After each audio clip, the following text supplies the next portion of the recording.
as long as necessary to sustain growth on a durable basis and continue to mitigate the impact of COVID-19 on the economy while ensuring that inflation remains within the target going forward. The marginal standing facility, that is MSF rate and bank rate, remain unchanged at 4.2%. The reverse repo rate stands unchanged at 3.35%. Let me start by laying out briefly the MPC's decision and its underlying rationale. Since the last meeting, headline inflation, after moderating close to target rate in January 21, firmed up to 5% in February 21, primarily due to an adverse base effect. Looking ahead, the evolving CPI inflation trajectory is likely to be subjected to both upside and downside pressures. The bumper food grain production in 2021 should result in softening of cereal prices going forward. Mitigation of price pressures on key food items such as protein-based components and edible oils would also depend on supply-side measures and easing of international prices. The MPC noted that underlying inflation pressures emanate from high international commodity prices and logistics costs. The softening in crude prices seen in recent weeks, if it sustains, can assuage input cost pressures. The National Statistics Office (NSO) in its update on February 26, 2021, placed the contraction in real GDP at 8% for 2021. Prospects for 21-22 have strengthened with the progress of the vaccination program.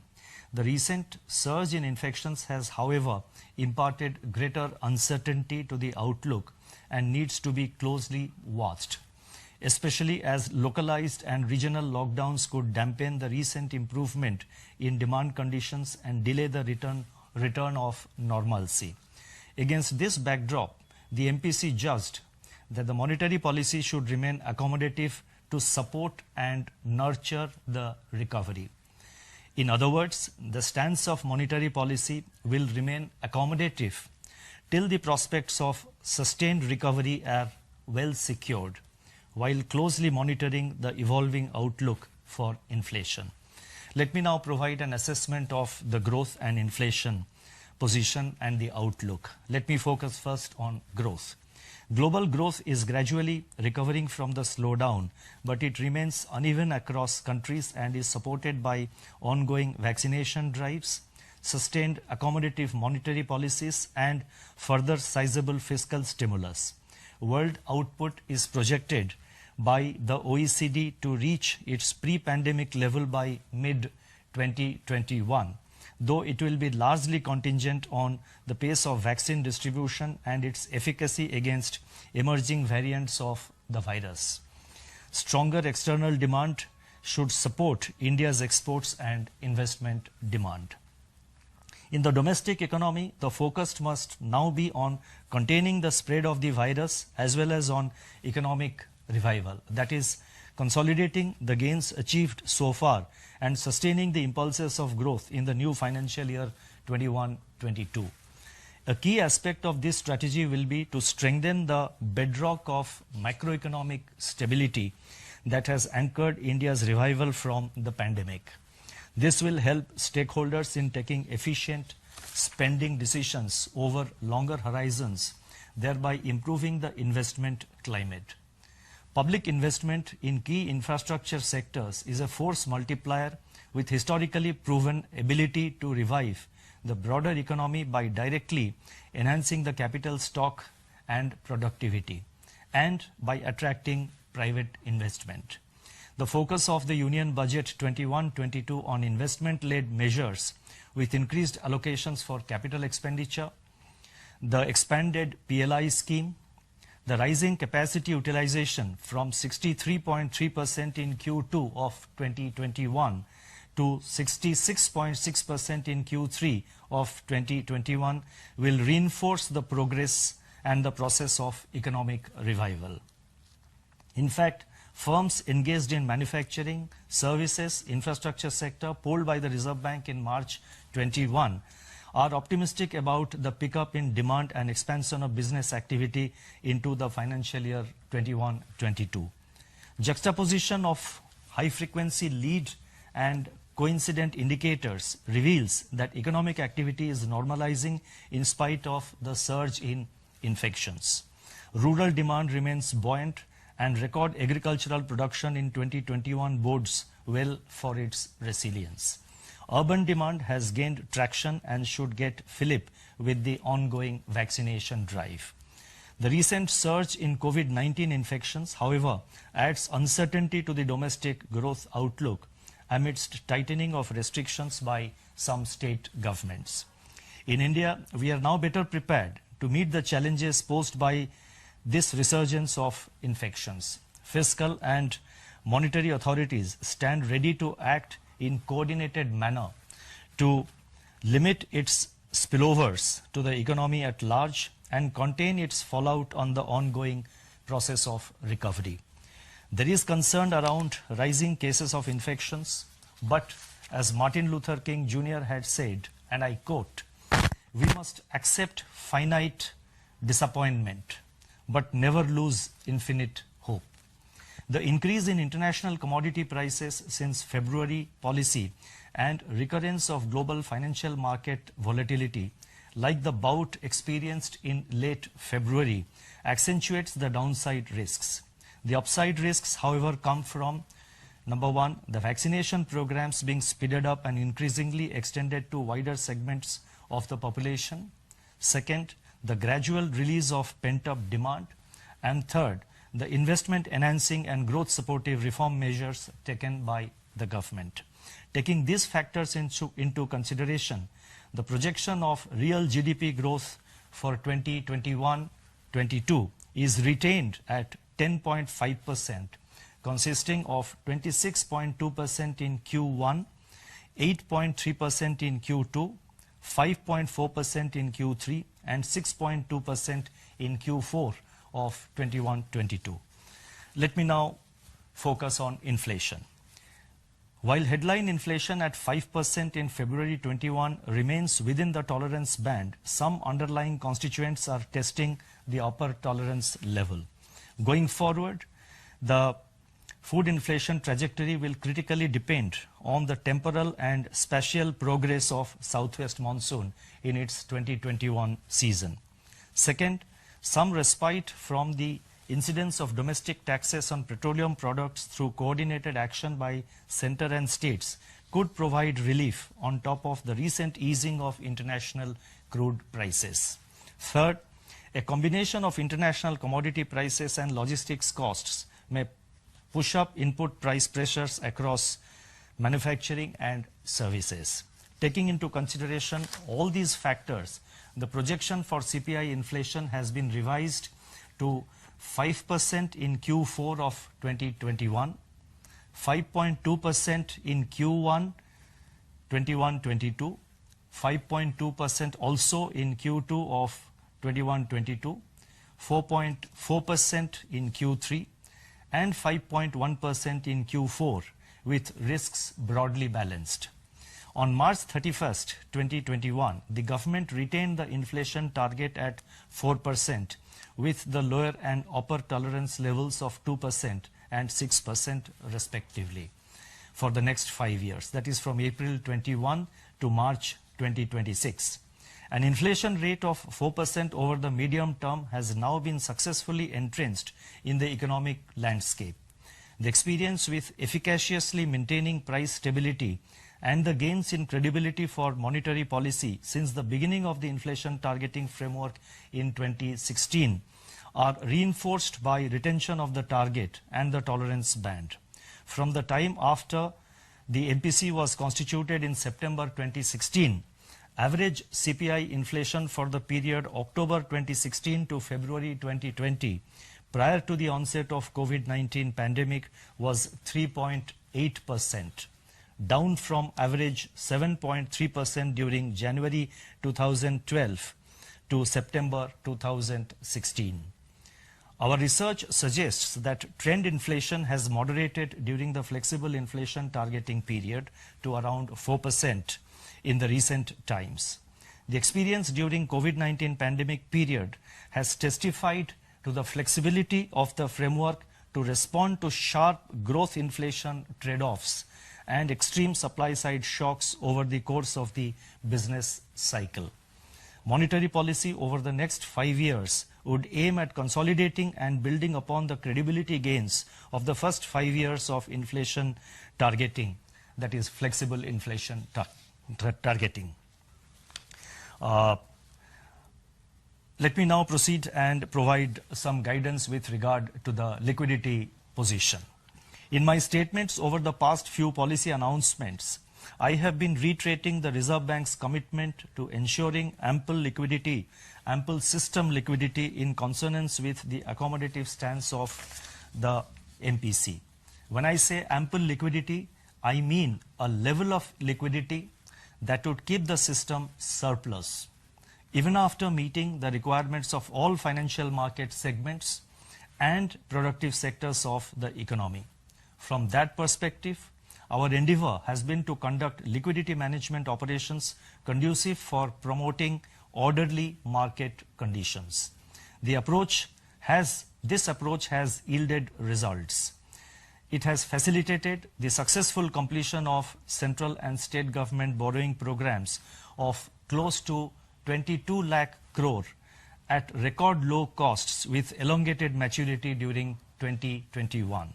It has also facilitated significant amount of private borrowing through corporate bonds, commercial papers and debentures.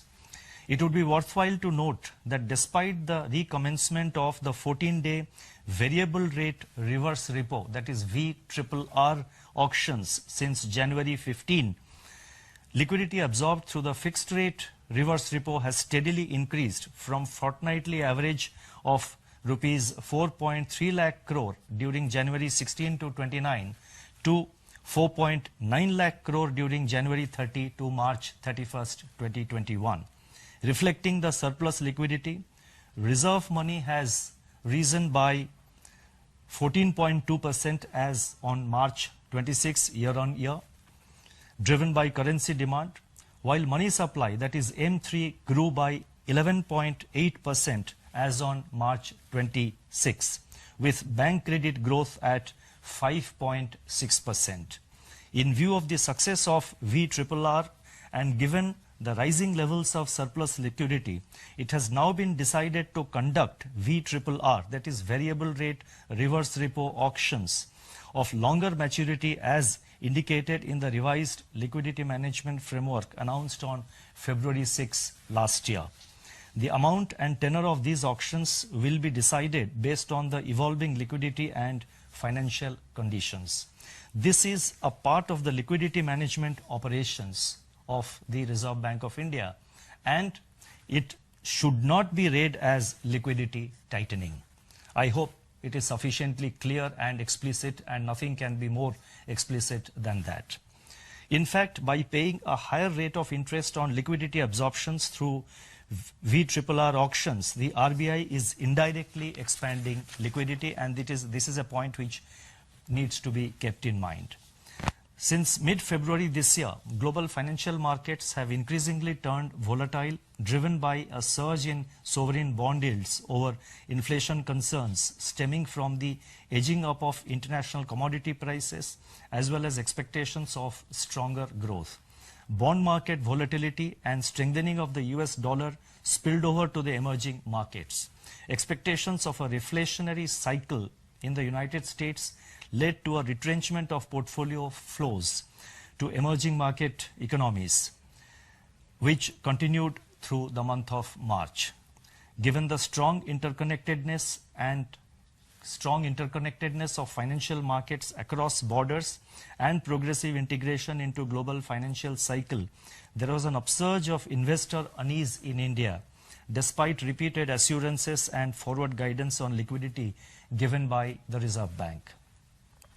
Taking note of the market's discomfort and in consonance with our commitment to ensure ample liquidity and orderly market conditions, the Reserve Bank scaled up its open market operations, OMOs, in February and conducted 5 special OMOs, that is Operation Twists, in February and March. Reserve Bank also increased the amount for the Operation Twist auction on March 4th from 10,000 crore to rupees 15,000 crore. Reserve Bank also adopted an innovative asymmetrical special OMO, that is purchase of 20,000 crore and sale of rupees 15,000 crore on March 10, 2021 to reinforce the compression of term premia as well as to inject liquidity, which drew a favorable market response. These were clear signals that the Reserve Bank will support the market with adequate liquidity through the various instruments in its toolkit. The liquidity impact of OMOs could be gauged from the fact that we made net outright purchases amounting to rupees 3.13 lakh crore during 2020-21. For the year 21-22, drawing on experience, we have decided to put in place what is termed as a secondary market GSEC acquisition program. I repeat, a secondary market GSEC acquisition program, or GSAP 1.0, to give it a distinct character. Under the program, the Reserve Bank will commit upfront to a specific amount of open market purchases of government securities with a view to enabling a stable and orderly evolution of the yield curve amidst comfortable liquidity conditions. The endeavor will be to ensure congenial financial conditions for the recovery to gain traction. For Q1 of 21-22, therefore, it has been decided to announce a GSAP of rupees 1 lakh crore. The first purchase of government securities for an aggregate amount of rupees 25,000 crore under GSAP 1.0 will be conducted on April 15, 2021. The positive externalities of GSAP 1.0 operations need to be seen in the context of those segments of the financial markets that rely on GSEC yield curve as a pricing benchmark. In addition, the extension of held to maturity dispensation opens up space for investments of more than rupees 4 lakh crore. We will also continue to deploy our regular operations under the LAF, longer term repo, reverse repo auctions, forex operations and open market operations, including special OMOs, to ensure liquidity conditions evolve in consonance with the stance of the monetary policy and financial conditions are supportive of all stakeholders. While laying out the liquidity management strategy for 21-22, let me unequivocally state that the Reserve Bank's endeavor is to ensure orderly evolution of the yield curve, governed by fundamentals as distinct from any specific level thereof. Our objective is to eschew volatility in the GSEC market in view of its central role in the pricing of other financial market instruments across the term structure and issuers, both in the public and private sectors. This is a necessary prerequisite for nascent and hesitant recovery to firm up and become more durable. Needless to add, two-way movements in bond yields consistent with the fundamentals are quite normal from a market perspective. However, such movements should not be abrupt and disruptive if financial stability has to be preserved. The Reserve Bank will of course continue to do whatever it takes to preserve financial stability and to insulate domestic financial markets from global spillovers and the consequent volatility. I would urge market participants to take heed of our actions, communication and signals in a balanced manner. Together, we can overcome the challenges and lay the foundations for a durable recovery beyond the pandemic. Let us prepare for our tryst with our potential firmly. Let me now announce some additional measures.